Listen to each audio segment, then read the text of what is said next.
एक गांव में एक दर्जी रहता था। वह नेक दिल, दयालु और मिलनसार था। सभी गांव वाले अपने कपड़े उसी को सीने दिया करते थे। एक दिन दर्जी की दुकान में एक हाथी आया। वह भूखा था। दर्जी ने उसे केला खिलाया। उस दिन के बाद से हाथी रोज दर्जी की दुकान में आने लगा।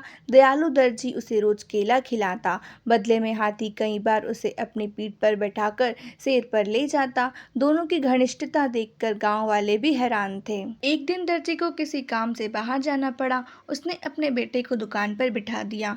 जाते जाते वह उसे केला देते हुए कह गया कि हाथी आए तो उसे खिला देना। दर्जी का बेटा बड़ा शरारती था। दर्जी की जाते ही उसने केला खुद खा लिया। जब हाथी आया तो उसके शैतानी दिमाग में एक शरारत सूझी। उसने एक सुई ली और उसे अपने पीछे छुपाकर हाथी के पास गया। हाथी ने समझा कि वह केला देने के लिए आया है, इसलिए अपनी सूंड आगे बढ़ा दी। उसके सूंड बढ़ाते ही दर्जी के बेटे ने उसे सुई चुभो दी।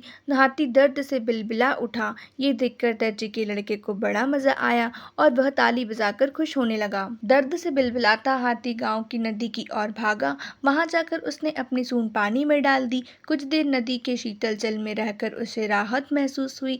उसे दर्जी के लड़के पर बड़ा गुस्सा आ रहा था। उसने उसे सबक सिखाने की ठानी और अपनी सूंड में कीचड़ भरकर दर्जी की दुकान की तरफ बढ़ा।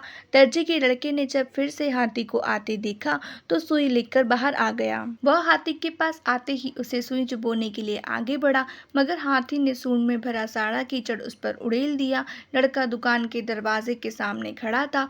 वह ऊपर से नीचे तक कीचड़ से लथपथ हो गया।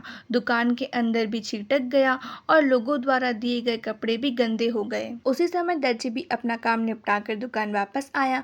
वहां की यह हालत देखकर उसे कुछ समझ नहीं आया। उसने अपने बेटे से पूछा तो बेटे ने सारी बात बता दी। दर्जी ने बेटे को समझाया कि तुमने हाथी के साथ बुरा व्यवहार किया है, इसलिए उसने भी तुम्हारे साथ वैसा ही व्यवहार किया है।